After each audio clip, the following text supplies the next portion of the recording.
Good afternoon, everybody. On behalf of the Department of Social Sciences, to the cadets in the International Relations course, and our other distinguished guests, thank you for being here today.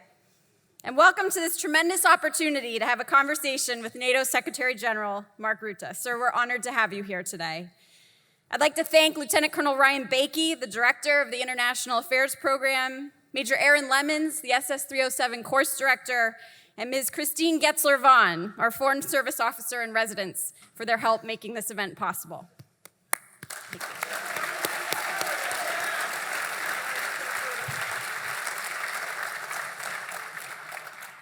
Since last October, Secretary General Rutte has served as the 14th Secretary General of NATO, the highest representative of the North Atlantic Alliance and one of the world's most influential diplomatic positions. In this role, he leads an organization comprising 32 member nations committed to collective defense and transatlantic security. Prior to his appointment as NATO Secretary General, His Excellency Mr. Rutte distinguished himself as the longest-serving Prime Minister in Dutch history, holding office for nearly 14 years, from 2010 to 2024. As Prime Minister, Secretary General Rutte was known for his pragmatic leadership style and his ability to build coalitions across political divides. His experience in European affairs, NATO relations, and international diplomacy made him a natural choice to lead the alliance during these critical times for global security. Please join me in extending a warm West Point welcome to NATO Secretary General Mark Rutte.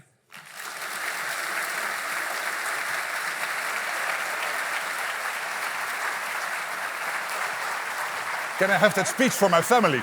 That's very good. Thank you.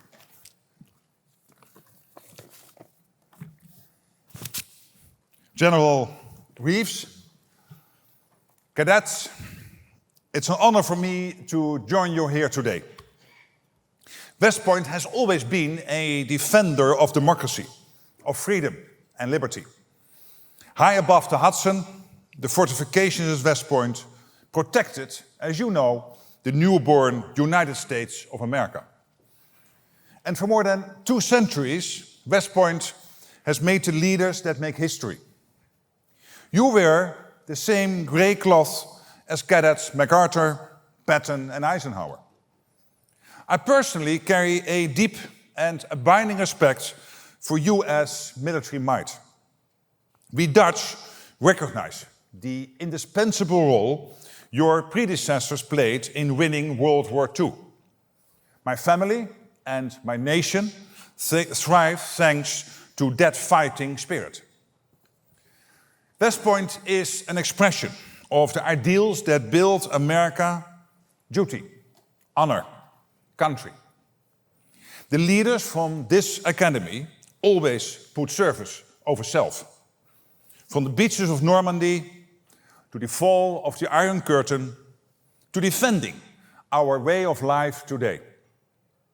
And it should come as no surprise that West Point graduates have always been at the heart of NATO. General Eisenhower was our first Supreme Allied Commander Europe. More than half of those who followed him as SACEUR attended West Point. And some of you will go on to serve alongside your European brothers and sisters under a NATO flag. The motto of this year's West Point class was, "Together we thrive." And together we thrive in NATO. 32 nations standing together to protect each other. And with great American leadership, we are making NATO even stronger. At the NATO summit in The Hague, we began a new chapter for NATO. Allies will spend 5% of their GDP on core defense and security-related investments. This is a defining moment for NATO. It puts America's allies on a trajectory to equalize their defense spending with the United States. And that way will make all of us more secure. We will massively increase defense production, so our militaries, men and women like you, across the alliance, have what they need to keep us safe. Allies must be able to rapidly produce, sustain, and replenish military equipment. From basic munitions to complex weapon systems, industrial might and military might go hand in hand. And we will become stronger because the world is more dangerous. We are in an age of confrontation. This is confrontation we did not seek. It was contrived in capitals working to undermine us. Moscow, Beijing, Pyongyang, and Tehran. Russia has brought war back to Europe and has teamed up with China, North Korea, and Iran to expand their capabilities and their ability to exert influence. But history shows that North America and Europe working together is a winning combination. Our adversaries know this. Our enduring commitment to NATO's Article 5, that an attack on one is an attack on all, sends a powerful message. Any aggressor must know that we can and will hit back harder. America's military power packs a punch, and there is strength in numbers. NATO's 32 allies represent half of the world's economic and military might. As my friend and your boss, President Trump, has said, America first does not mean America alone. And peace through strength is what NATO was made for. A strong NATO means America has less to worry about in the world. A secure Europe, a secure Atlantic, and a secure Arctic are priorities for NATO and essential for America's long-term security. We all benefit from the protection our transatlantic alliance provides. But America's military has carried too much of the burden for too long.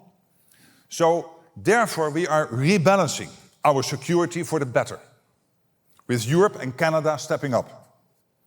Everyone doing their fair share will make the transatlantic bond even stronger. American leadership is vital for transatlantic security and crucial to bring peace back to Europe. I know President Trump's personal commitment to end the fighting in Ukraine. Too many innocent civilians and too many soldiers have died. Ukraine's security impacts all of our security, and NATO is committed to support Ukraine. In July, President Trump and I announced a new NATO initiative to deliver urgent military support to Ukraine. Already this has channeled $2 billion of military equipment from the US to Ukraine, paid for by allies.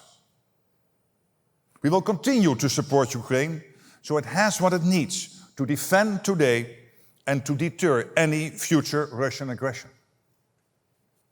The foundation of Ukraine's future security will be Ukraine's own armed forces, first of all. The United States and allies are working on security guarantees to ensure that once there is peace, that peace will be lasting. We should not be naive about President Putin. He has shown no real sign he wants to end the war. We see Russia pound Ukraine day after day, night after night. I've met Vladimir Putin many times, and I'm certain that increasing the pressure is the only way to get him to the negotiating table. One lesson of the war in Ukraine is that even with advances in modern warfare, we still need well-trained, well-motivated, and well-equipped soldiers. The individual still makes the decisive difference on the battlefield. As General Patton said, the soldier is the army, and no army is better than its soldiers. If called on, you are the generation we will depend on to lead, to fight, and to win. Cadets, you represent the best of the United States.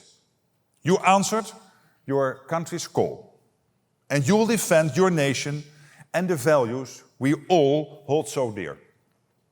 I pay tribute to you and to those who went before you. When I was Prime Minister of the Netherlands, I went to the White House with a delegation to present an American flag that flew on a landing craft on D-Day. It was a moving moment, a reminder of the shared sacrifice of friends and allies, and that a strong America with strong allies is unbeatable. And we honor those American heroes who set Europe free. From the 82nd and 101st Airborne to the 1st Infantry Division, the big red one. And I see those heroes in you today. You are the bright promise of a new generation. Honor their service with your own, and ensure your deeds provide the breath of freedom. Cadets, count on each other, count on your allies, and thrive together. Thank you so much.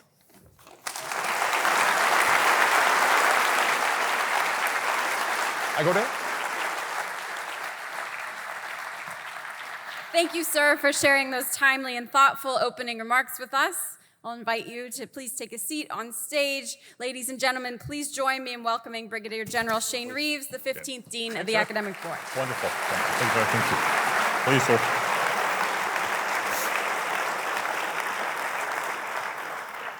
All right, sir, we get to the fun part now. We're going to ask some questions.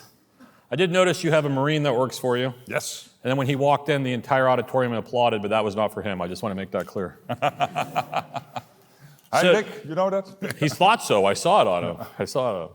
So, sir, if you would humor me, I'd like to just give a little bit more detail about your background for our cadets here, and say how much we appreciate you being here with us today. It's really an honor. It's an honor to be here. So, Mr. Rutte is, as you know, the Secretary General of NATO. And so you began your career in the private sector, if I understand correctly, working in human resources in the multinational company Unilever. And for all of you out there who don't know exactly what Unilever is, that's the company that makes your Axe body spray, right? Your Dove shampoos, your Parasol laundry detergent, and I think most important, peanut butter. I was going with Magnum ice cream, actually. Magnum ice cream. Magnum ice cream. That's where I was going. Peanut butter is my favorite. Peanut butter, yes, sir. So you began your government service in 2002? Yeah. And you haven't stopped serving since then. As Colonel Demarest pointed out, you became the Prime Minister in 2010 of the Netherlands, and you held that position for 14 years, which is an incredible time period to serve. Something a bit too long in my country. Yeah, maybe, all right, sir. As the Dean of the Academic Board, which means I'm the Chief Academic Officer at West Point, I truly appreciate your passion for learning. And I've heard you've served as a part-time high school teacher of history also. Is that true, sir? Yes, Yes. on Friday mornings. Yeah, so I have to ask you this question. Sure. Yeah. I got the, That's the history department up there, Exactly. sir. Yeah. You always can see them. They're a bit disorganized, but they're fine. Hence why they're up there, because they came in late, right? So I have to ask you, sir, what's harder? Is it harder managing Parliament in the Netherlands? Is it harder managing NATO as a Secretary General? Or is it harder managing the attention of high school students studying history? Oh, high school students studying history is very difficult. Yeah. But on the other hand, if you're able, on your good days, to have a good story and to really engage them in the history, they love it. Yeah. But probably you also experience that over here, that it's not always easy. No, sir. And you have to be on the top of your game. Sir, they have no problem maintaining the interest of the cadets in the classroom. You're decent. You're too kind. But it's not always easy. It's great to be in national politics. I loved doing it. I did it a bit too long maybe, but still I loved it till the last day. And it is a great honor now to serve in NATO. And not always easy, because as you said, you have 32 countries. The US on its own is more than half of NATO. Yes, sir. So the other 31 are the other half. And of course, they all have the different views. It is one man, one vote, one woman, one vote. So each country has, in principle, the same amount of power, but obviously they follow the US lead because you are so dominant within the alliance. So one thing I also find interesting, and I'm going to get into some specific questions, but I also understand you're a musician. Are you like playing the piano? Yes. But please don't get one out, because I don't have a piano. Practiced, I don't have a piano up here anywhere, sir. But better not. It is an interesting point that you've been in some extremely high-profile, very busy, high-stress jobs for a very long period of time. And I found it comforting to see that you had an interest in something outside of that work. And so why do you enjoy playing music, and how does that help you? Yeah, for me, I think you have to be the whole person. I never believed in leaving your personality at home when you go into the office. And we have had for many years, particularly in big business, this idea that it was professional to be professional. And professional was that you would never talk about what bothers you in private life, what your interests are, etc. And I believe if you want to be successful, you have to bring the whole person to the office.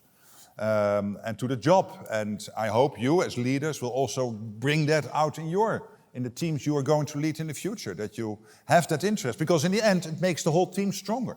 And when then somebody is coping with issues or has or maybe some successes he wants to share or she wants to celebrate, then it's easier when you know a little bit more about each other's background. Yes, sir. Well, so we have an academic year theme every year, and this year's Projecting Lethality, addressing the multidimensional challenges in the Indo-Pacific. Yeah. And that hopefully will frame you'll frame a little bit of our conversation, not completely, as I understand where NATO resides, but it is something that we are thinking about very, very much. And so I would just like to ask you with this, sir, with that academic year theme in mind, how is NATO adapting to support that strategic focus, the Indo-Pacific? And what role do you see as the alliance playing in stability in one of the world's most dynamic theaters, which is the Indo-Pacific? More and more. Since a couple of years, NATO has I think for 5 or 10 years now, has a strong cooperation with what we call the Indo-Pacific Force. So that's Japan, South Republic of Korea, Australia, New Zealand. By the way, Japan and Australia are farther away than Japan and The Hague. So in that sense, of course, the Indo-Pacific is quite a broad term, but still there is some wholeness to that, to see this as the Indo-Pacific. The Trump administration, President Trump himself, is very much in favor of NATO playing a role there. Not in extending Article 5, an attack on one is an attack on all, but by working together on how can we produce more weaponry, how can we learn in terms of innovation. I was yesterday having a meeting here with the Japanese foreign minister, in New York at the UN, and we were talking about all these developments. And of course, they are very worried. The US is, of course, very much concentrating also on the Indo-Pacific and what might happen or not happen with Taiwan. And then it becomes really interesting that over the last 12 to 18 months, what I've sensed is that there's an increasing awareness, both on the European side of NATO and the American side of NATO, that if one day China would choose so, to attack Taiwan, if that would happen, that the chances, of course, are very big that Xi Jinping, the communist leader of China, would first place a call to his junior partner, Vladimirovich Putin, in Moscow, and ask him to keep us busy in Europe. And therefore, the idea that you have the Indo-Pacific and you have the Euro-Atlantic, and they are totally separate. No, they are connected. We see it also with Ukraine. It is North Korea, China, and also, of course, Iran, but when it comes to the Indo-Pacific, North Korea and China, supporting the war effort. So these theaters are more and more interconnected, and you cannot look at them as if they are separate. It is China which is emerging now as the second non-NATO country in the High North. Of course, not geographically, but we have 7 countries there in NATO, and the 8th one is Russia in the High North, but now there's a 9th, and that's China.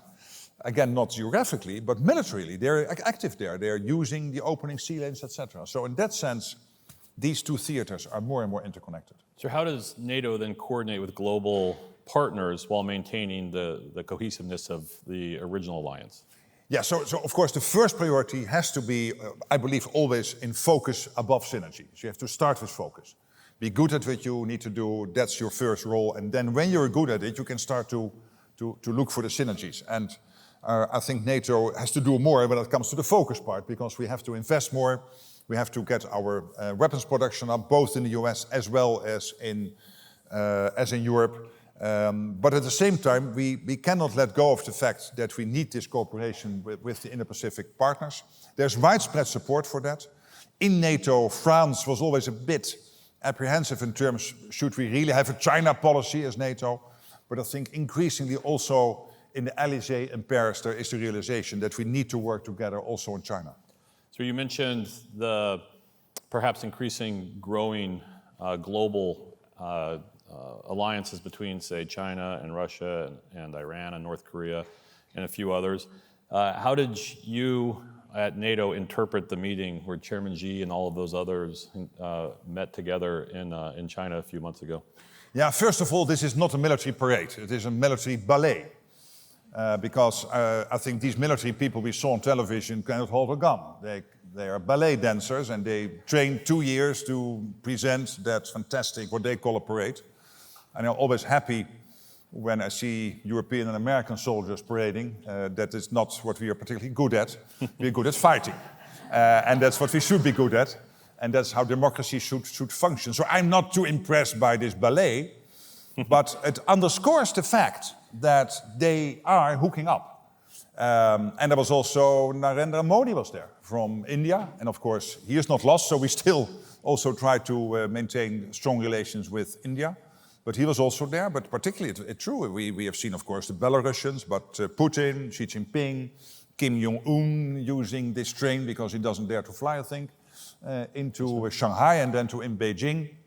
So it was significant. I think at the same time, it is also to make us wonder how strong they are, etc. I'm not too impressed on that thing. But when it comes to China, generally, we have to be aware that they will have 1,000 nuclear warheads by 2030. They have now more Navy ships sailing than the US. They have a shipbuilding industry, which the US has not at the moment. In the Second World War, you had these Liberty ships. You produced one every day, or I think, or one every week at the end of the war, but you would not be able to do that today. So one of the things I'm always discussing with the Pentagon is get your shipbuilding industry going again. So let's be aware of what the Chinese are doing, and let's not be naive or underestimate them, but let's not get to be too afraid by these ballets, because that's a question of taste, whether you like it or not.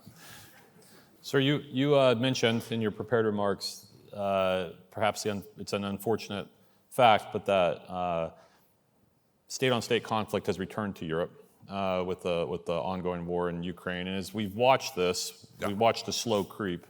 2007, there's some cyber attacks in Estonia. 2008, you see an incursion by the Russians. 2012, you see the occupation of Crimea. And then February 2022, we see this broad-based attack on the Ukrainians. And as we watch this play out, it seems that it is increasing in intensity. From last track that I understand, there's somewhere between 1.5 and 1.75 million casualties in entirety. Obviously, thousands of vehicles have been destroyed, and we're now starting to see incursions into Poland and other places. How has NATO shifted from perhaps that counterterrorism mission that was required after September 11th, 2001, to more large-scale military operations against this blatant aggression? Yeah, but here, clearly, you're right. We moved just the tides. And when I entered politics in 2002, NATO was active outside NATO territory, with Iraq and with Afghanistan, and we still have a NATO mission in Iraq helping to train and develop the Iraqi security and defense forces, so that's very useful. We have in total 900 people still, basically we have in Kosovo still a KFOR, which is a NATO mission to help there, to stabilize the Western Balkans, so that's still there. But I would say that 95% of our focus is now back on defending NATO territory, the homeland. Sure. The US, Canada, and Europe are making sure that the Arctic and the Atlantic and Europe are safe and secure. And this all has to do, of course, with Russia. Since, I think, 2011, 2012, we've seen a change. Maybe it was somewhat before, but I think it was really tangible from 2011, 2012. Then we had Sochi, the Winter Olympics in 2014, and only a couple of weeks later, he invaded Crimea, which is part of Ukraine. I mean, yeah, you can always discuss whether this was in the past, yes or no, but it's part of Russia, of Ukraine. It is legitimate Ukraine, and he invaded it. And I think our reaction has been a bit so-so. We had the Minsk agreement, and then he tried again in 2022. But hey, now we stepped up collectively. President Trump coming into office, really breaking the deadlock with Putin, trying to get him to the negotiating table. So far, he did not come, other than in one-on-one with Trump, but not with Zelensky there. But I really commend President Trump for trying and working on that. But then when you look day to day, what are the Russians capable of? It's not not overly impressive.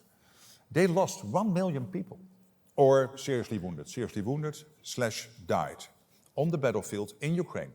1 million Russians, only to gather a few extra square miles of Ukraine. And at the moment, the Ukrainian defense lines are holding. The Ukrainians are staunch. When it all started, I mean, they were close to Kiev. They had to retreat back to Belarus and then to Russia. And now it's completely concentrated on the Donbass. So I'm not overwhelmed by Russia's impact on Ukraine, but at the same time, if you have a guy in the Kremlin willing to sacrifice 1 million people, can you imagine the numbers? Just to get those few square kilometers / square miles? Well, we cannot be naive. We have to defend ourselves. And he might also try something against NATO. And that's why we have to ramp up, first of all, Ukraine, make sure that they can stay in the fight, but also NATO as a whole. And that is why President Trump was right, saying, hey guys, Europe, you have got to step up. Not only because we are done with the fact that we spend much more on defense than the Europeans. Now we equalize. But first of all, because you have to be able to fight off the Russians if they attack. And you cannot at the moment. Yes, sir. Sir, this is obviously an audience of future officers and some in the back that are currently serving. And one of the things we discuss oftentimes at West Point is our job is to prepare them to be successful in the complexity and ambiguity and uncertainty that is the global space. So what would be some advice you would give them as they prepare to enter into a career of military service on specifically how to prepare for that complexity and maybe more specifically how to prepare for multi-domain operations and really how to interact with coalition partners? Well, what I'm always impressed with when it comes to American officers and senior officers and 2, 3, and 4-star generals is your capacity to be, yes, first of all, excellent military leaders, but also diplomats. For example, take Alexis Krinkovich. He is not from you. He is a fighter pilot. We won't hold it against him, but he is now the Supreme Allied Commander. But of course, his predecessor, we met him last night. He is now in New York. Chris Cavoli, he stepped away from that role in July. He is an exceptional leader. And what I'm always impressed, and I think that's because you have these institutions like West Point, is that you guys are able to fight wars, but also understand the complexities of the democracies and diplomacy. And when you are a Supreme Allied Commander in Europe, if the Russians would attack, basically the French President and the British Prime Minister and the Chancellor of Germany will give their office keys to a US general, and he or she will then lead Europe during the war. That's how the system is organized. It is a US general at that moment leading the European continent. And you are prepared to take those roles, be it in Europe or elsewhere. I hope what you do, and I know you do, so I'm not going to advise you because I know this is all part of the curriculum and how you train and prepare. But the more scholastic you can be, work on your profession, read, talk, discuss, develop your own leadership style. I asked when I was at this impressive mass lunch, wow, what a logistics operation that is, as I said. Putin should see this. He will never attack us. I mean, there's only one example of what you guys are up to. But I was sitting at the table and I asked the guy next to me, I said, hey, what is your philosophy about leadership? And is it just that you get taught what you need to do as a leader? I said, no, what we do is we read, we look into great examples from the past. And of course, you have some of the best examples, as I mentioned in my introductory remarks. But then you have to develop your own views, your own style, what is close to you, what works for you. And it will be different from person to person. In the end, it is all about effectiveness. And what I always also try to advise my young students when I see them read. Read about history, read about leadership. Even if the person you're reading about irritates the hell out of you, you can still learn something. There's that famous scene in Invictus where the South African president asked the captain of the Springbok rugby team, what is your philosophy on leadership? And I think that's the core question. If you can answer that core question, what is your philosophy on leadership? When you get away from this institution, with everything these people will give you and you give each other, you are really the best. So I noticed you just mentioned how impressed you are with Army 2, 3, and 4-star generals. Did you intentionally leave out 1-star generals? Sorry, it my hurt. mistake. It kind of hurt. I'm very much impressed by the one-star generals because they do the actual work. Sir, it's too late. It's too late, I feel it. I'm so sorry. Sir, I was checking, but he was still awake. Yeah. Sir, NATO's first Secretary General famously described the alliance's purpose as keep the Soviets out, keep the Americans in, and keep the Germans down. More than 75 years later, things have changed quite a bit. NATO has tripled in size, and its members have a more diverse set of threats and interests. How would you describe NATO's purpose and key challenges going forward, these coming decades? Keeping us safe against any adversary. We have a unique way of life, which is the democracy, the fact that we can debate, that we can profoundly disagree with each other and still be friends. That's the core values we all hold so dear. That's the Western way of life in the US, in Canada, in Europe. And that's what binds us together. That's why we are unbeatable, because we disagree, and therefore we are wiser. We doubt, and therefore we can lead better. That distinguishes us from the autocracies and the dictatorships. So we have to defend that way of life, and to defend that way of life, you have to work together, because, as I said, we have Putin willing to sacrifice 1 million people. We have Xi Jinping, who has some visions of grandeur about China. And we have this crazy guy in Pyongyang, who is really totally ripe for a mental health institution, but still he's president or whatever he is. Supreme leader, I think they call it in North Korea. So we have to defend ourselves against these people. And that's what we are here to do as NATO. And of course, the first is Russia at the moment, but let's not be naive about China. We see the threat from China, and we see also what Iran is doing. And Iran, North Korea, and China helping Russia, supporting Russia in the war effort, they get a lot in return for this. North Korea gets the latest missile technologies from the Russians. Iran gets a lot of money for the drone technology, and they use that to steer chaos in the Middle East. And of course, China gains a lot because through the dual-use goods and the sanctions circumvention, they are able to get access to Russia, to the Russian market, to the Russian oil production, etc. So they really work together very well. We have to stand prepared and defend ourselves. Along those lines, sir, again in your prepared remarks, and it really is a fundamental and seismic shift, how at the NATO summit last summer, or this summer, the NATO allies all agreed to raise their GDP spending on defense to 5%. That is a very big commitment and a big change. And the first question, sir, is what drove that willingness by the allies to do that? And number two, what are the political challenges in your mind going forward to make that happen?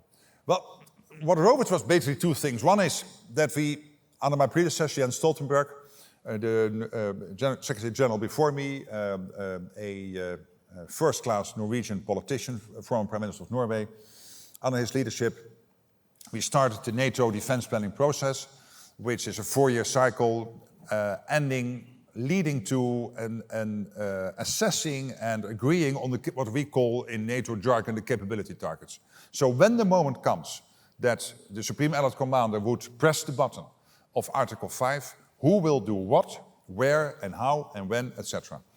And basically, to get from where we are to where we need to be, we assessed you need to spend on core defense 3.4, 3.5, 3.6%, ballpark 3.5%. Plus, we came to the conclusion that when it comes to societal preparedness, building the defense industrial base, fighting hybrid wars, we had to do more. And military mobility, that a bridge can not only hold a car, but also a tank.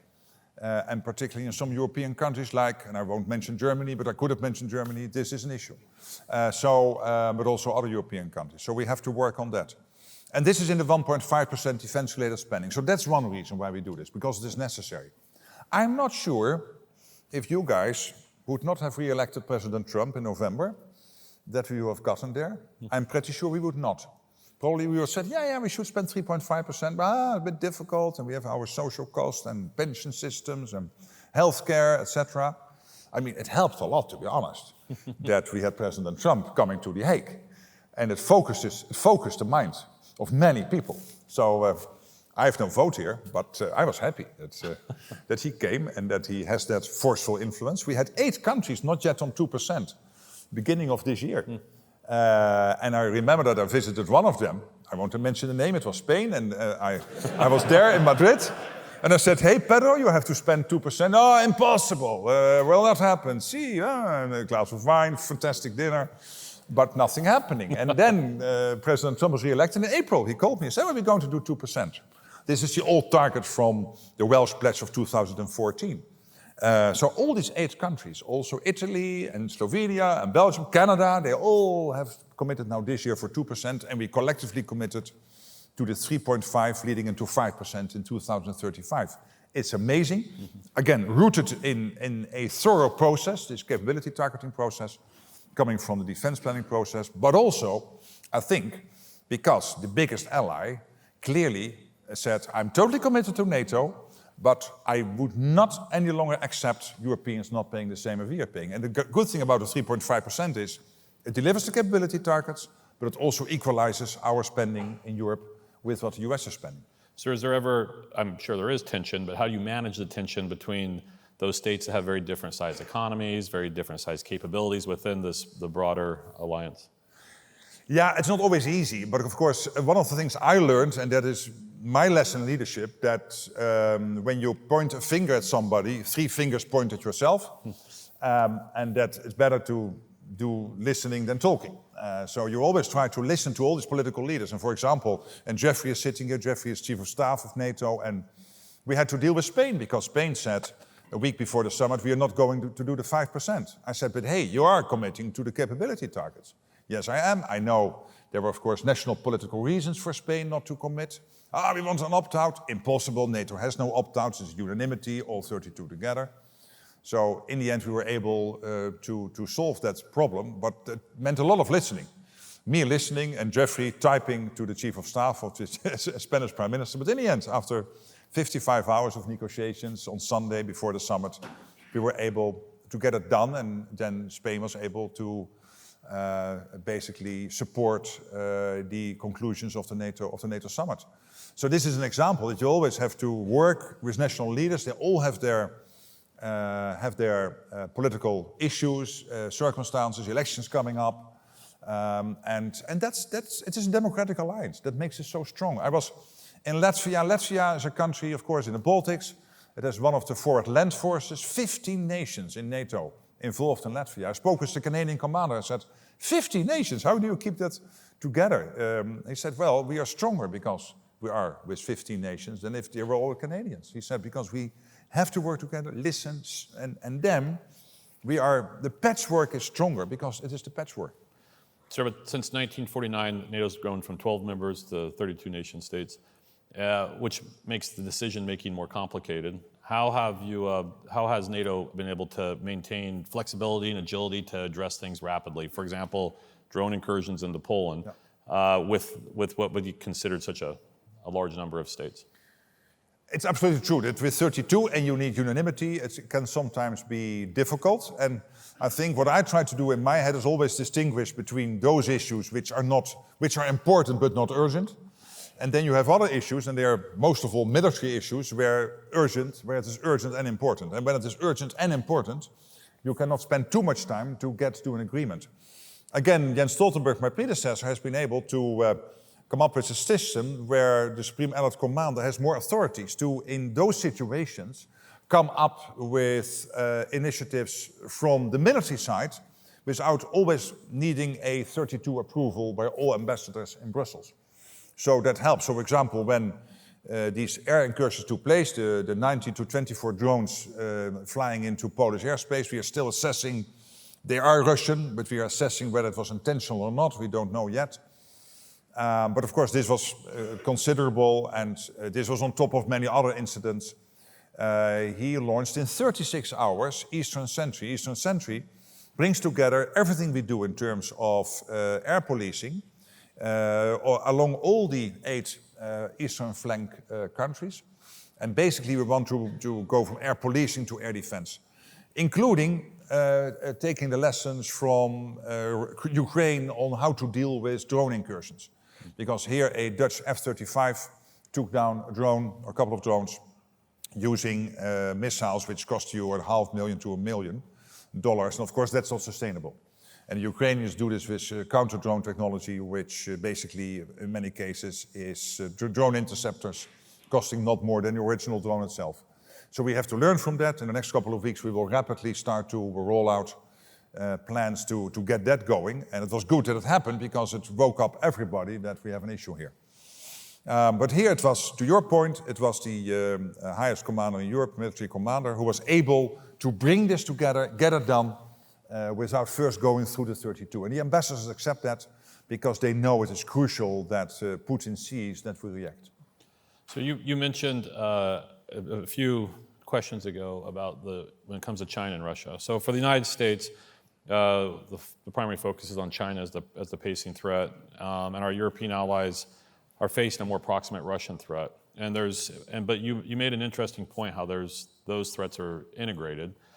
And one of the things I keep thinking about is the historic relationship between China and Russia. We oftentimes think, without nuance, saying, oh, they're completely in alignment. But you mentioned that Russia is the junior partner, and that has not always been the case. No. It also hasn't always been the case that there haven't been tensions between the Chinese and the Russians. And even there have been some people who have said that Russia is simply a petro-vassal state to the Chinese. So how close is that alliance actually based on those historic tensions that have always been between those two nation states? Well, our assessment is it is a marriage of convenience with a junior and a senior partner. Junior partner clearly being the Russians, of course, much bigger than China, but only 140 million people compared to China over 1 billion. Oh, by the way, shrinking the population in China, rapidly shrinking, but still much bigger, much more bigger than Russia. And of course, China has a diversified economy and Russia has not. Russia indeed is a petrol-based economy, which is now creating considerable issues for Putin because the Ukrainians are successful in hitting with drones some of the key Russian oil refineries, and that's now having a big impact on the Russian economy. You see these queues now at the gasoline station. If it would happen in the US, you would have a revolution. If you cannot fill up your cars, I think 76 would happen again. But in Russia, so far, they've been able to cope with this. Sorry, I have to interrupt you. In my house, if the hot water goes off for 8 hours, it's a revolution. Exactly. So it's game over. Exactly. It's impossible. We are so used to having this, that's right. to having that. So there is a junior and a senior partner there. They work together on this. And we have to be conscious of the fact that also the Chinese, if they want to make a pass on Taiwan, time is running out. Because the population is shrinking, and there might become a point of no return where it's almost impossible for them to mount that challenge. So I'm not predicting it will happen. I'm not predicting that Russia will attack NATO. But we have to be conscious of the fact that in a couple of years, militarily they could, and that China might have a reason to do it with Taiwan, and that they will work together. Now, sir, some have argued that NATO's recent enlargement and maybe military buildup could be interpreted by Russia as threatening, potentially fueling some of this uncertainty. How do you balance deterrence without generating escalation? Well, by constantly saying, yes, we are a lethal organization, because when we are needed, we have to be lethal, but lethal in a sense that it is a defensive organization. So we are there to defend ourselves, and we will never start a war. Why would we? We are democracies. There's nobody in NATO who wants to capture a square mile of another country. It's not necessary. We will not. And the Russians, of course, know this. It's silly of them to think that we will ever mount a challenge to Russia. But we have to make sure that when they do, that we stand ready. And with Ukraine, of course, the issue is that not only what they do in Ukraine is against all our values, that you cannot, in the 21st century, colonize another country. This is totally crazy. We have moved beyond that phase. But also, because if they would be successful in Ukraine, it would embolden Russia, it would be much stronger, it would get access to a huge defense industrial base, gain another 30 million people. So for many reasons, that would also make Russia much stronger. So there is also a direct NATO interest for Russia not to be successful in Ukraine. That's one of the reasons why we are supporting the Ukrainians in that fight. But in the end, I think we should not be overly excited by what the Russians are able to do now with Ukraine. But again, if you have a leader who is willing to sacrifice 1 million people, you better be ready. Yes, sir. I misstated earlier. I said Russia initially occupied Crimea in 2012. I meant 2014. Thank you for not correcting me, sir. No, of course. But I heard that mistake. I knew you did. And the historians heard it. I can see it on your face, yes, sir. But do you think there's potential? I already made the mistake about the star, so. Just say it. Just say it. Do you think how currently NATO's forward land forces, which have been really forward since about 2014, will be a permanent feature, or is there some potential you could see where there would be a return to a less forward deployed NATO? I think what we now do, the multi-layered approach. First of all, of course, a country like Latvia has its own armed forces, but it is a small country with 3 million people. So in the end, those armed forces will, in the end, have a limited size. That's unavoidable. But that's the first layer. Then as a second layer, to have the forward land force there, which in Lithuania will now grow into a number of 4,000 or 5,000. And in Latvia is about 1,200 to 1,500. I think that is there to stay, at least for the foreseeable future. And then, of course, there is the air policing, the fact that we need to make sure that the skies are protected. And that's what I just mentioned, that our Supreme Commander is trying to morph that from an air policing mission into an air defense approach, which, of course, will integrate everything we are doing there. I think, because I do not see the Russian threat coming to a level where we could stop this in the near future. It's there for the long haul, I'm afraid, that threat. I would not predict that we can end this soon. So, sir, I'm going to please prepare. I have one question left, and those of you who want questions, please come to the microphones. The last question I have for you, sir, is what is Putin's endgame with Ukraine? Endgame with Ukraine? I'm afraid that he wants it all, but I think he knows that he can't. So probably at a certain moment, as every conflict, it will end. Not every conflict ends with negotiation. I mean, the Second World War, luckily, we just won. Yes, and the Cold War, by the way, we won, thanks to Ronald Reagan and Maggie Thatcher. But I think in the Ukraine case, it's most likely it will end through negotiations. But then Zelensky needs to know that his country going forward after a peace deal or a long-term ceasefire is protected. If it is not NATO membership, which is not likely because the US is against it, and Hungary and Slovakia and the Germans, so it will not be NATO membership now. Maybe in the future, far future, but not now. At least we have to make sure that he has his own armed forces as a first layer, and then what we have now called the security guarantees by Western allies to make sure going forward that Putin will not try again. So probably most likely at one stage, one day, a negotiated outcome. Okay, yes, sir. General Eisenhower is the first SAC-year West Point graduate class in 1915. And Eisenhower, can you imagine? Yes, sir. Yeah. Not a small name. And so many of the cadets, of course, but the officers have had a chance to serve and work with our NATO allies, and it's such an integral part of who we are as the U.S. Army and as a country, and so we're very thankful. Matter of fact, I brought my Serge Lazarev Prize Award, right? This is such one of my key and most cherished awards I've received from SHAPE in Belgium, and I think so many of us would say the same thing, that we have these, and it's this relationship and this partnership is of immense importance to all of us, and we're very thankful for your leadership in helping it continue to flourish, sir. So thank you. Please give a round of applause. Thank you. Really, I appreciate it. Okay.